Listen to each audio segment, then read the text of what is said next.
And now we're continuing on my journey toward having 2 spinal fusion surgeries in 3 days. In the last segment, I had just been dismissed by my primary care physician for being too complicated. At least that's what the letter said. Well, that appointment had been at 10 a.m. on a Friday morning, so as soon as I got home, I started making some phone calls. The idea of having a new primary care physician wasn't new, of course. I had thought about it, and I had asked around about some recommendations for a primary care physician. And I had 3 doctors that I thought would be good to approach. So I made 3 phone calls. And when I talked to the person responsible for new patients, I told her exactly what was going on. I told her the medication I was on, my history with Suboxone, and the reason why I had taken it, and so on.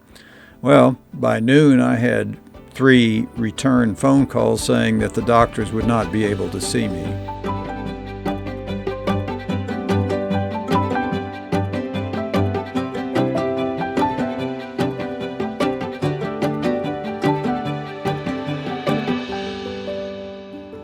So at that point, I said, to heck with recommendations, I just need a doctor. So I did a Google search, and there were a few that had web forms that you'd fill out if you were going to be a new patient. So I did that. And by mid-afternoon on Friday, I got a return phone call from one of those practices. It was the office manager, and she said she had shown my information to Dr. Michael Caruso, and that included the whole thing about taking Suboxone and the high dose of oxycodone I was on and my desire to taper off of it. And she said Dr. Caruso looked at it and said, there's no reason why we can't help this guy. So they made an appointment for the following Monday. So I go there on Monday morning, and as usual, I'm lying on the floor when the doctor comes in. He turned out to be an older guy. He's 65 years old. He'd seen a lot.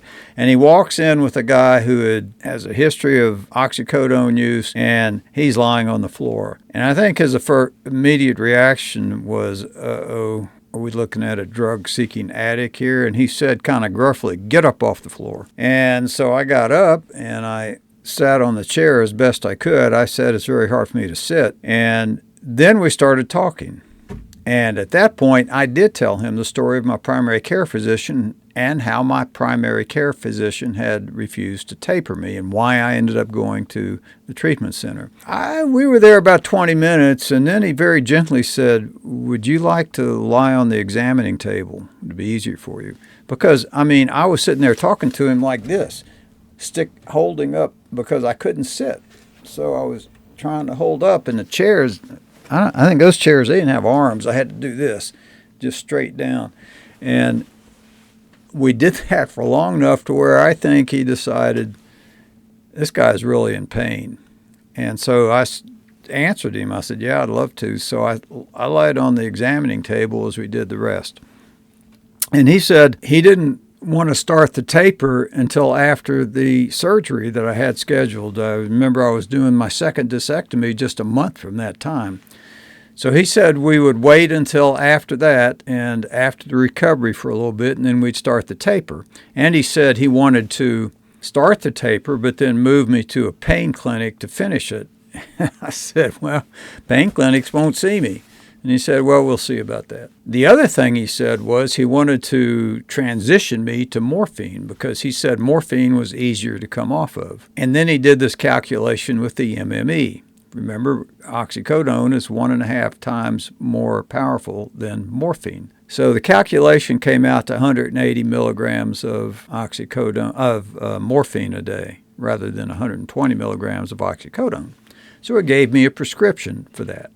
He also prescribed methocarbamol, which is a muscle relaxer, 2 750 milligram tablets 3 times a day. Now, I had taken that before, and I didn't know if it helped me. It did help me sleep, so I left his office with 2 prescriptions, one for morphine, 180 milligrams a day, and the other for methocarbamol. Now, my wife was with me on that appointment, too, because she had to drive me there. And the pharmacy we were using at the time was just across the street from this doctor's office. So we just went straight to the pharmacy and filled the prescriptions. And then, later that day, we deal with police, an ambulance, and unrelenting pain for hours. I talked to the pharmacist in the drugstore, and they were aware of the oxycodone I had taken. I had just filled a prescription for oxycodone, 120 milligrams a day, a few days before, following the appointment with my primary care physician, or my former primary care physician, who had just dismissed me. He wanted to verify the calculation Dr. Caruso had done, and he agreed that going from 120 milligrams of oxycodone to morphine, that 180 milligrams a day was correct. So that done, I went to the back of this little pharmacy. It's a very small place. And I went to the back of it to lie down. They were used to me doing that because I couldn't sit and wait because it was too painful. And hiding back in the back behind the shelves kept people from going crazy and wanting to call 911. Before too long, my wife came back, bag in hand, and we left to go home. When we got home, my wife said she had to go to the grocery store, and I had the bag containing the 2 bottles from the pharmacy. It was time for a dose, so I took the bottles out of the bag, and the first bottle I looked at was a morphine. So I got a glass of water, and I took 160 milligram tablets of morphine. I figured I'd go ahead and take the methocarbamol too, so I took that bottle. I didn't really look at it. Dr. Caruso had just told me to take 2 of those tablets, so I took 2. And just as I was swallowing, it occurred to me, why are these tablets so small? I had taken methocarbamol before, and they were huge tablets. Now, different manufacturers can have different sizes and different shapes and different colors and different imprints, but I thought, how did they get that huge tablet into this little form? And then it hit me. I looked at the bottle, and it wasn't methocarbamol. It was oxycodone. What happened was when I had taken the prescription for the 120 milligrams of oxycodone a day just 3 days before to the pharmacy, they had only filled half of it because they didn't have enough pills. And as it turned out that night, they didn't have any methocarbamol in stock, but they had received the rest of the oxycodone. So my wife had picked up morphine and oxycodone, not morphine and methocarbamol.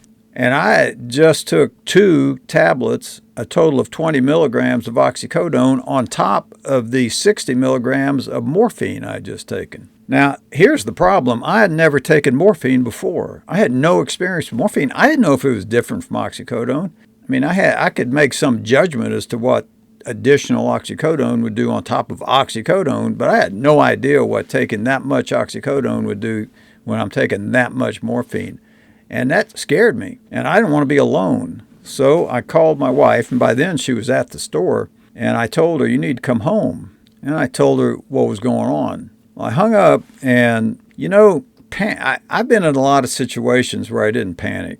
I'm going to have a video at some point on when I learned to fly when I was 16, but I had a near miss with an airliner, and I did exactly what I needed to do without panicking. I had other situations where engines misfired and that sort of thing. Never panicked, but I kind of went into panic mode maybe. What I do know is this. Pretty soon I started feeling sleepy, and I didn't know if that was going to progress into passing out. I mean, I had no idea what was going on, and frankly, I was scared.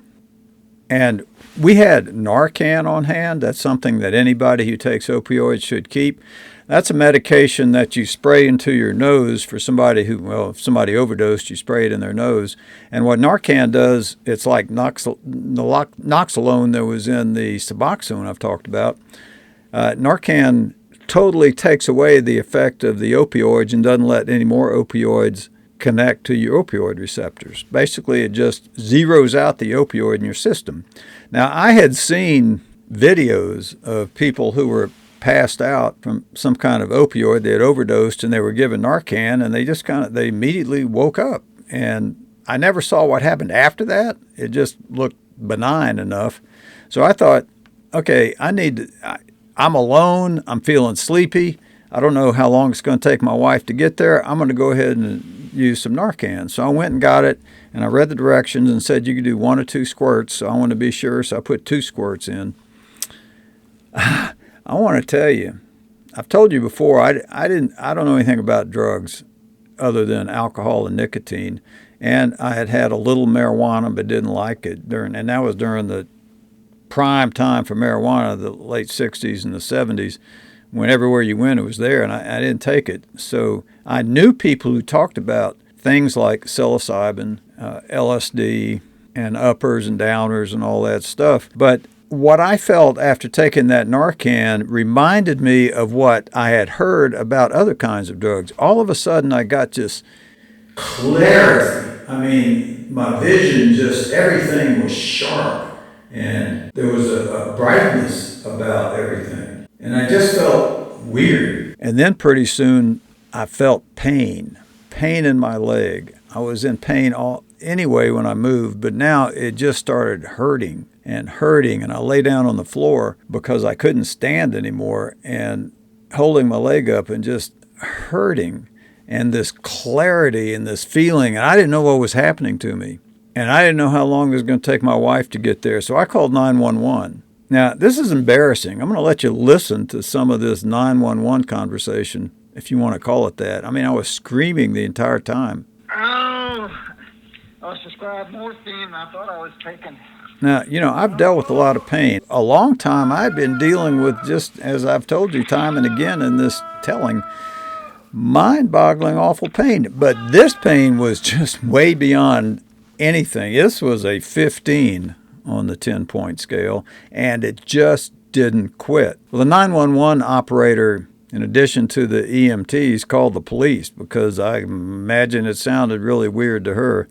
And after this, the rest of the night is just foggy. I remember the police being there.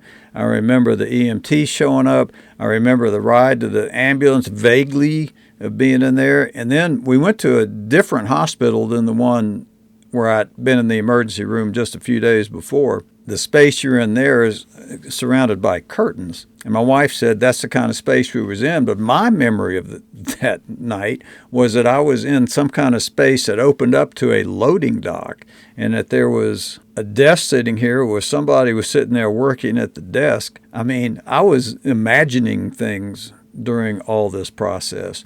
I do remember a doctor coming in. My wife told me later he couldn't give me anything until the Narcan had worn off. Plus, he wasn't sure what else I had taken, so he didn't want to give me anything else until I'd been there a while.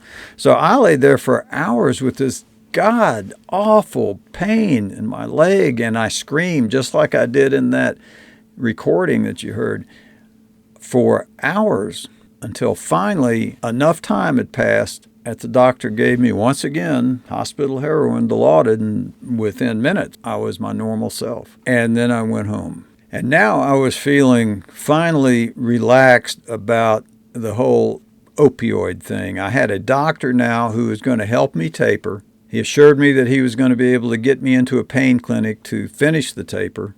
But all that was going to happen after the next discectomy I was due to have in a month, in December.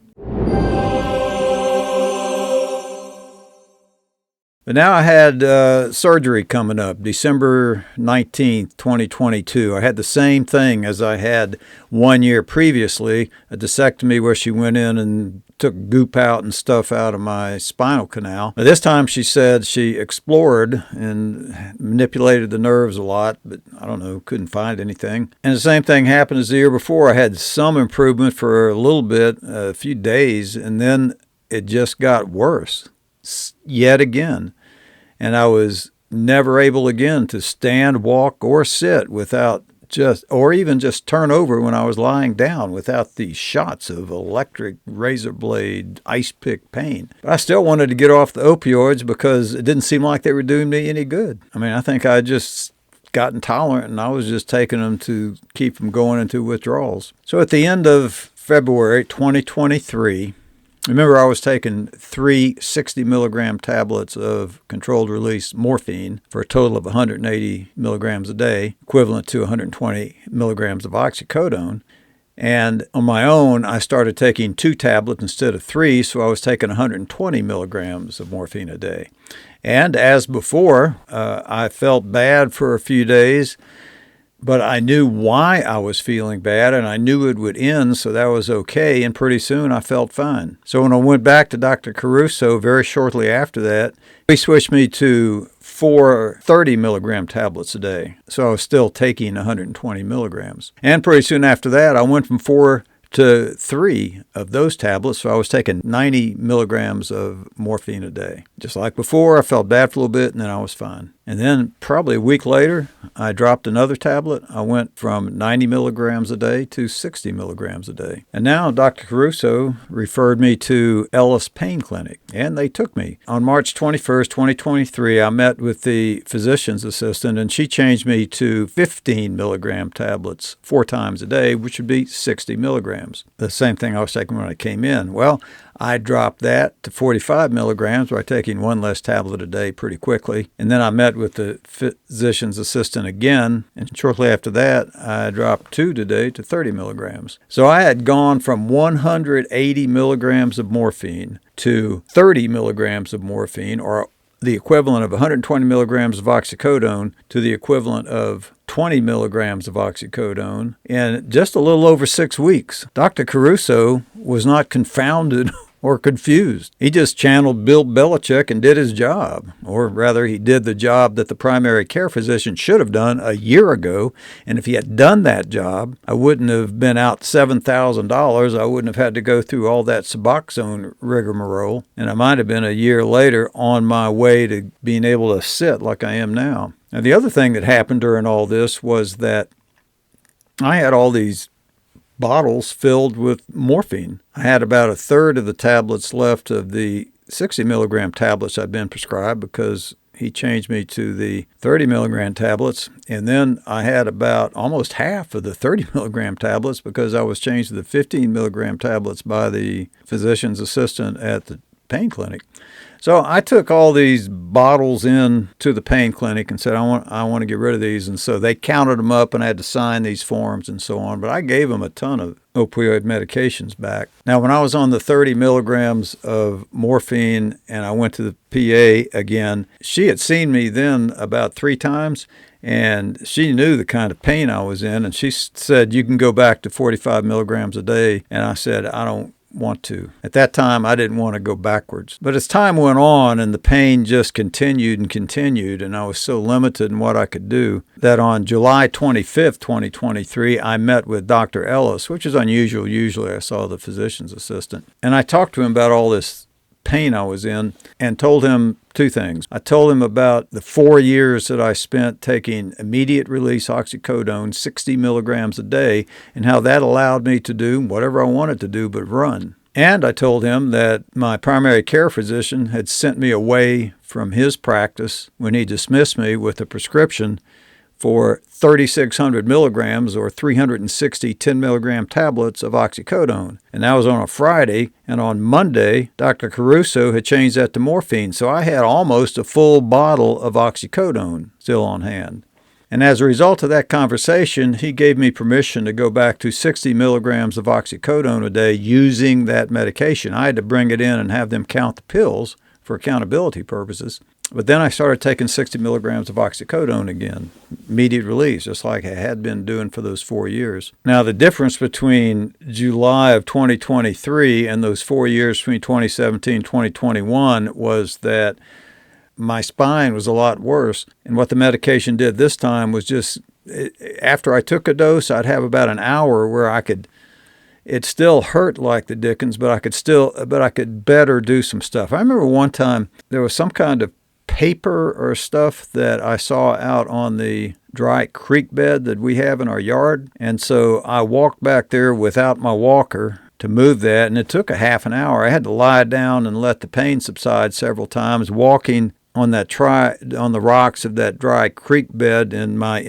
unstable condition, and the pain was difficult. So I had to do it really slowly. But just that one task took a while, but I couldn't have done that without the oxycodone.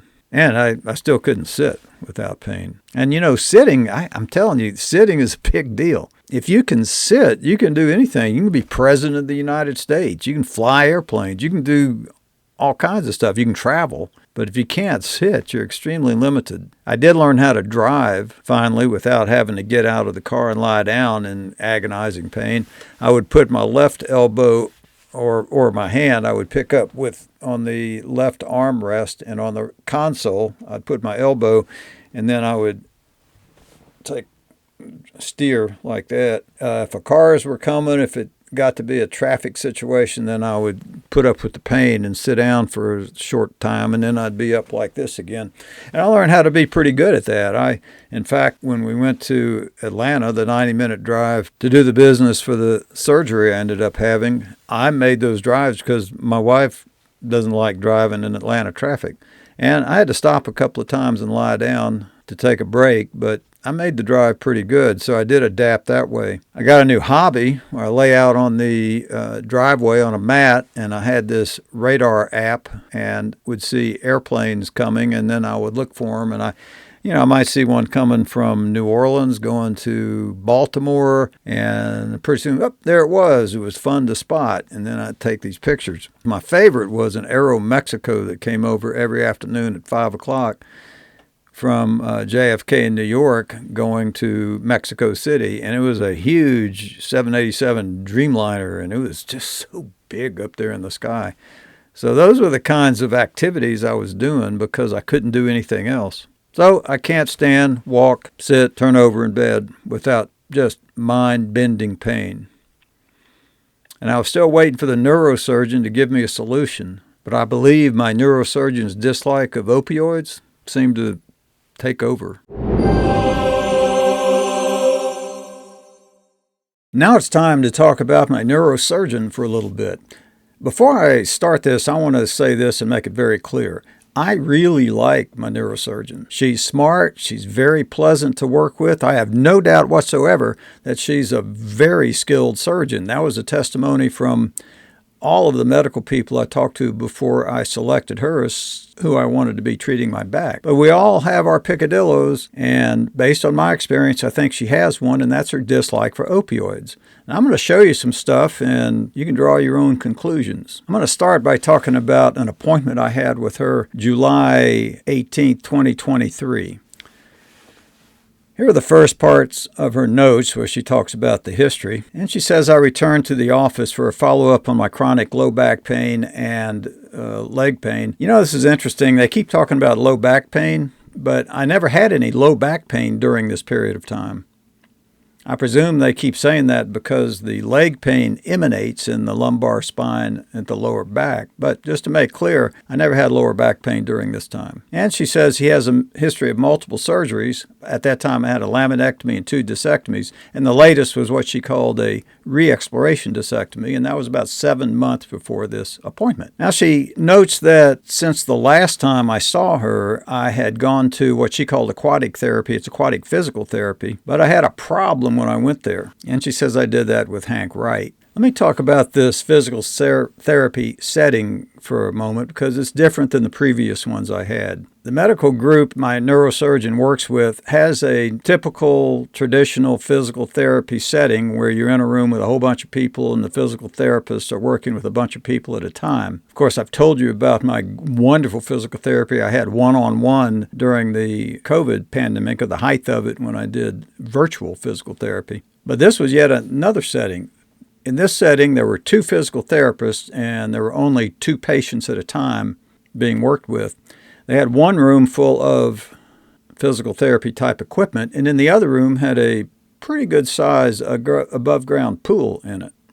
And the idea of aquatic physical therapy is that you do away with gravity so that the spine is able to unload and the pain should be less. And my neurosurgeon mentioned Hank Wright in her notes. He was a physical therapist who did my evaluation initially when I went there. Now, he's been there 35 years, and he told me I was the first evaluation that he had ever done with somebody lying down, because I couldn't sit. And then after that evaluation, I met with another physical therapist at the pool. And as soon as I stepped into that water, the pain got worse. And then I was down in the deep end holding on to a noodle, just kind of dangling. And boy, that lasted 30 seconds. And that I lasted 30 seconds was amazing. The pain was just incredible. So I climbed out of the pool, and that was the end of aquatic physical therapy. And that was another weird thing about my pain, that both of those therapists in that setting said they never knew anybody who couldn't handle the water. So I was shifted to land-based physical therapy with them. Now, I'll jump ahead here and say that I had several sets of sessions. Each session might be 10 weeks, and I did that, I think, 3 times with different therapists, but a couple of times with Hank Wright. And the last time I was with Hank Wright, I was in my third session. And he just stopped. And then he said, I don't think I can help you. He said, we've done all we can do for your core and your, other stuff, hamstrings and all that. But he said, I can't help you with your nerve pain, and that's just not getting better. I said, I agree. So we just quit doing physical therapy at that point. I had my PhysiTrack app that I talked about earlier, and I continued to do physical therapy. I just quit going to the sessions because it just wasn't doing anything.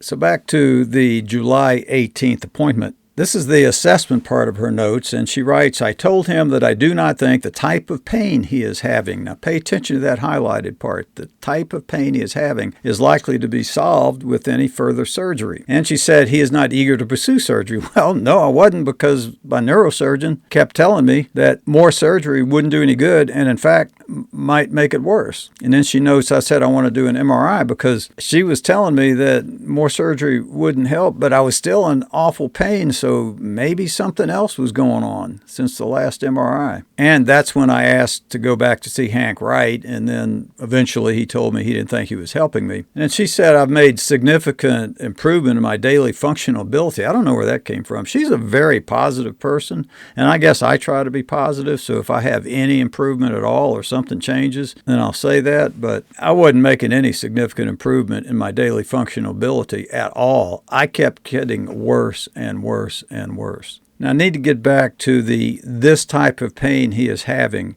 In this appointment, she did something different than she usually did. Every single appointment I had previous, at some point she would do an evaluation.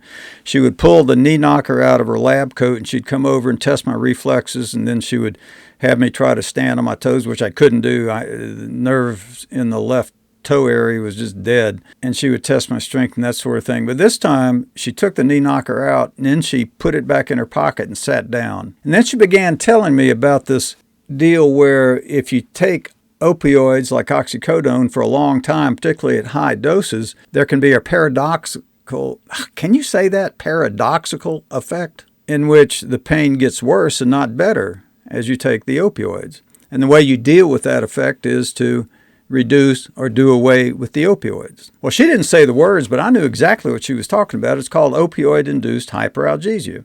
And I had heard about that a good while before this appointment. I mean, like years before this appointment, and I had studied on it. Obviously, I was concerned. I was taking high doses of oxycodone, and if the oxycodone is what was causing my pain, I wanted to do something about that. So I did what I always do. I went to the Google School of Medicine, and Dr. Google had a lot of research articles available about that. And again, I don't look at just any old body who says something in a YouTube video. I very carefully curate what I'm looking at, and that means going to jury journals like the New England Journal of Medicine, or there's a journal called Pain. That's all about this issue, chronic pain. And I did a lot of studying on opioid-induced hyperalgesia.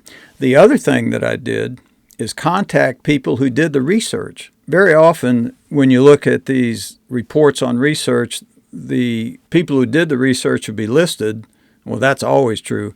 But a lot of times they'll have the institution that they're from there as well. Usually universities or medical centers like Mayo or something like that. And you can go to those institutions and find an email address. So I would email these people and ask them questions. And one of the things that I had determined that was very clear, there was a constant reaction that I got, was that opioid-induced hyperalgesia is systemic. It's not selective. If you have opioid-induced hyperalgesia, and oh, by the way, one of the things that's consistently through the literature is, I'm not even sure if it exists or not. I mean, there are researchers who don't doubt it, but there are a good many who say it may not even exist. But anyway, if this is systemic, which they all insist it is, then you have unusual pain all over your body, not just in the area that's hurting. Now, in fact, one of the ways it's common for them to study this is to have people put their elbows in ice water and see how long they can tolerate the ice water. And those with OIH or suspected OIH can't tolerate it long. They have to pull it out, and those that don't have it can keep it in there longer. Well, they don't do these studies only with people who have tennis elbow. So if you have opioid-induced hyperalgesia, then you have unusual pain everywhere. Examples they give is when you get blood drawn, it's a minor discomfort, but when you have OIH, it really hurts. Or injections. Well, I'd had all kinds of vaccine shots because we were in the middle of COVID. I mean, I had them every few months. I never even felt them. I had blood drawn several times. I never even felt it. I had banged my head or, dropped something on my toe, and it didn't hurt any more than usual. The only thing that hurt unusually was this pain down my leg and in my buttock. So I had pretty much set OIH aside. Well, again, in this appointment, when she started talking about this paradoxical pain, she didn't mention OIH, but that's what she was talking about. So I told her that I had studied on that and that I had contacted researchers, and based on their responses, I didn't think I had that problem. And she said, well, there's been new research. So I thought, new research? Okay. I went home and I looked at the Google School of Medicine for new research. And let me say something before I get into the next part. I was still being prescribed pregabalin and methocarbamol, I think it was, at that time from that office. And it was about a week later, I had a conversation with the nurse, I think, about those medications. And while I was talking to her, this is the neurosurgeon's nurse, I told her that the neurosurgeon had mentioned something about opioid-induced hyperalgesia in the appointment, and she had said that there was some new research. And I said, I've been unable to find that. And I asked if she would check with the neurosurgeon and then let me know where I could find information about that. Give me some sites, CITES, sites. Well, what the response to that was... And sometime later, not too long after that, I asked again, and the response to that was... And then later, this was a good while later, let me back up for a minute. At some point, my neurosurgeon had referred me to her medical group's orthopedic section because she decided that maybe my hip pain was not nerve pain, but it was orthopedic pain, like there was something wrong with my hip. So she referred me to them, and as a result of all that process, they did a CT exam of my sacrum and my pelvis and all that, and my hips, and I thought she ought to see that, and the exam wasn't done in that medical group, so I got the disc, and I took it to her, and I wrote a little letter and told her what that disc was from, and then I added a reminder that she had told me about new research for opioid-induced hyperalgesia, and I asked her if she could send me some information on where I could find where that new research was. And what I got back from that was... So after that appointment on July 18th, again, I looked again for any new information. I couldn't find it. So I thought I would ask another expert what he or she knew about any new research. And I found a guy, Dr. Angst, who is in the anesthesiology department for Stanford University. And I was looking for somebody who had done a lot of research on OIH, and he certainly fit the bill. This is just a very brief part of his bibliography for things he had done with OIH. And you can see he was studying it all the way back to at least 2003. So we're talking about he had 20 years of experience studying OIH, and he had been among the authors of a review of the literature of OIH that was published in 2022, and that was just 1 year before this appointment that I had. So I presumed that he probably would know if there had been new research. So I found his email address, and I sent him an email.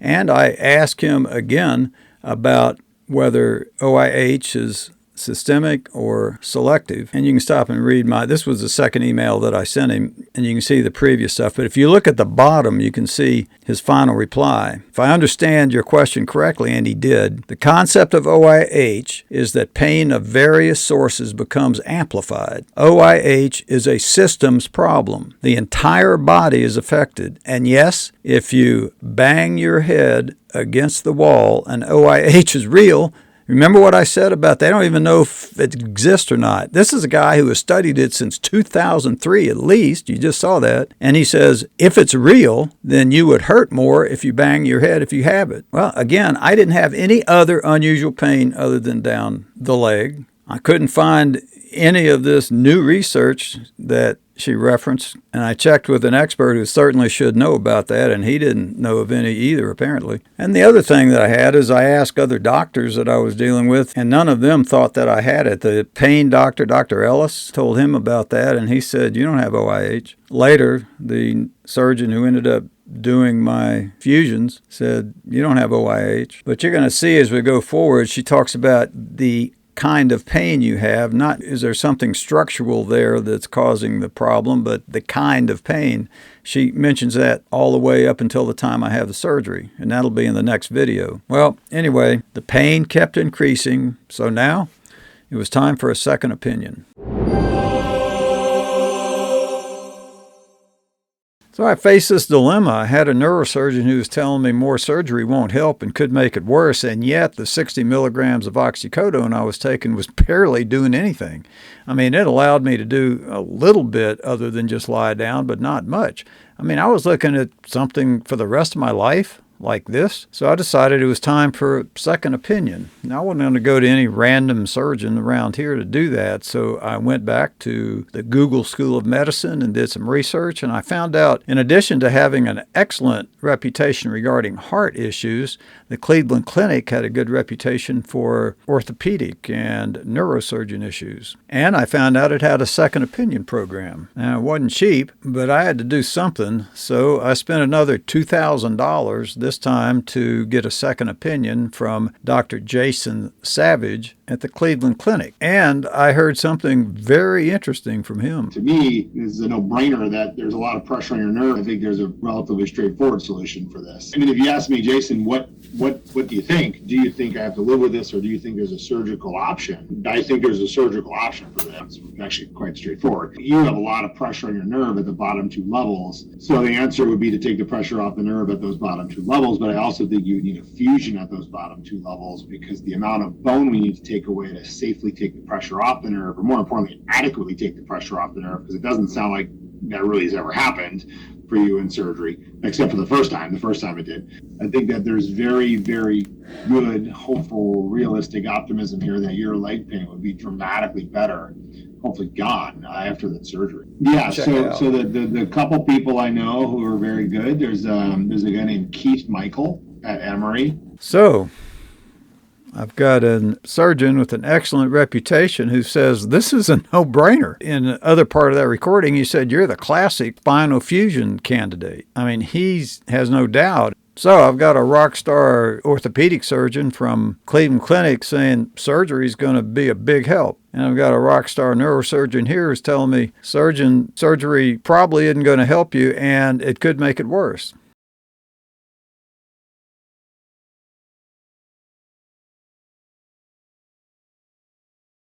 The second part of the appointment, we talked about my second opinion at Cleveland Clinic. Once again, she says she has again discussed the fact that the pain is not likely to be relieved by surgery, in her opinion. And she starts out with, I'm somewhat unhappy with the opinion rendered at Cleveland Clinic. I wasn't unhappy with the opinion. I wasn't unhappy with Dr. Savage. I was unhappy with the process because I didn't get to follow up. I paid $2,000 for like 2 weeks afterwards, and I never had those questions answered that I submitted to him. So that part of it I wasn't happy about, but the 15 minutes I had with Dr. Savage was very informative. She says I was confused. Yeah, I had one surgeon telling me surgery is going to not help and could be worse, and the other one saying, hey, surgery could really make a big difference in your life. The only thing she could add that might be helpful was a spinal cord stimulator. And that's this thing that you have implanted in your spine. It's like a TENS unit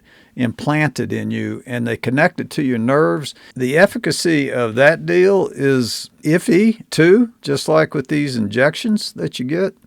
My sister had one, and it didn't really help her much. And my situation was just so bad that I couldn't see how this is going to help. And you risk infection, and it's just a whole nother thing. But I said, okay, I want to be compliant. I'll try it. So I said that I would set up a trial with my pain clinic and we'd see what happened. But then I was a victim of the war on opioids. That's become the war on pain patients. And this time it turned out to be a good thing.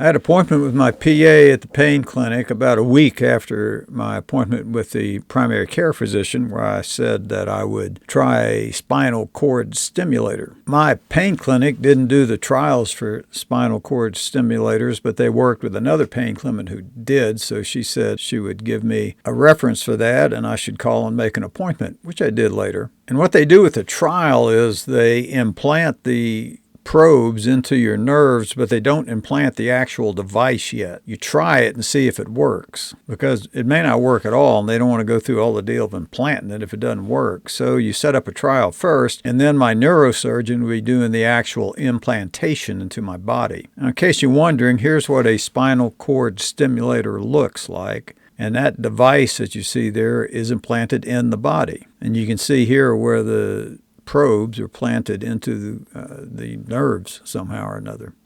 I wasn't excited about this. As I said, I had read all about them, and it's something that is very invasive and often doesn't work. And I had a personal experience, as I said, with my sister who had a difficult time with it. But as I've also said, I needed to be compliant, so we set that up. But when I called the pain clinic who was going to do the trial, it was going to be some time away. And in the meantime, something happened. If you remember, I was taking 60 milligrams of oxycodone again every day, and that was allowing me to do a little bit of stuff besides lying down. Not much, but a little bit. But I went to another appointment with my PA. This was the medication one where she comes in and they give you a prescription. By the way, they give you the prescription for exactly 28 days and exactly what you need. And we went through a time during COVID when opioids were spotty to get. I had one pharmacy and I hadn't heard from the refill I had submitted, and I called them later that day and they said, well, we won't get it in for a week. And I said, well, wait a minute, I can't wait a week. Well, we won't get in for a week. So it's weird. The DEA makes you then go or pharmacy shopping to see who has the medication. And I found a pharmacy that did. Anyway, this was go get your new prescription day for the next month's dose of oxycodone. And the PA came in very apologetic and feeling very bad about it, but they had received a DEA letter, she said, and they had to limit the amount of oxycodone that they were given to any patient to 30 milligrams a day. Again, this is the war on pain patients. How can the DEA decide how much oxycodone I need in order to live even a tiny little bit of normal life? I mean, not even normal life, just a tiny little bit of life beyond lying down. And the DEA is going to decide that? Y'all, something needs to change on this. But what this meant was I was coming off the 60 milligrams of oxycodone I was taking a day, and they were switching me to 3 15 milligrams of morphine for 45 milligrams a day. If you remember the MME deal, 45 milligrams of morphine equals 30 milligrams of oxycodone, the new limit that the DEA had set in deciding how much I needed. Well, that was it. That did it for me. I was done. It was time to go another route and try surgery. And so I came home and I listened to the recording that you heard a little while ago. A couple people I know who are very good. There's a guy named Keith Michael at Emory. He recommended this other doctor from Emory because Emory's 90 minutes away from us, about 60 miles. And getting to Cleveland to have him do surgery was going to be difficult. I couldn't sit. And, I've got a flight attendant friend, and I grew up in an airline family. I know they don't much like you to lie on the floor the whole trip. So I wasn't sure how I was going to get up to the Cleveland Clinic anyway. And so I went to the Google School of Medicine and looked up Dr. Michael, and I was exceedingly impressed. He was either real smart or connected. It doesn't say it on here, but he went to Stanford out in California, which is a really good school. And then he went to medical school at Harvard. And then after Harvard, he did his residency in another fantastic school, Duke. And then after finishing his residency at Duke, he went to Emory, where he became a faculty member at the University School of Medicine and did surgery. And he had been doing it for a while. I wanted somebody with a lot of experience in doing this kind of surgery, and he had graduated from medical school in 2006, and we were in late 2023 now. So you can do the math. He had many years of experience at doing spinal surgery. I also found a YouTube video that he had done when he was at Duke. It was a lecture, and I was impressed with his presentation. Now, once he got to Emory, he worked in the Emory Clinic, and he was on the School of Medicine faculty with the title of assistant professor. I was impressed with everything that I saw about Dr. Michael, so I called and I made an appointment with him, and that was going to be for early January. Remember, we were in late 2023 at this point. And you'll hear about that appointment and then the long-promised 2 surgeries in 3 days and the aftermath in part. Till then, it's always good to see you.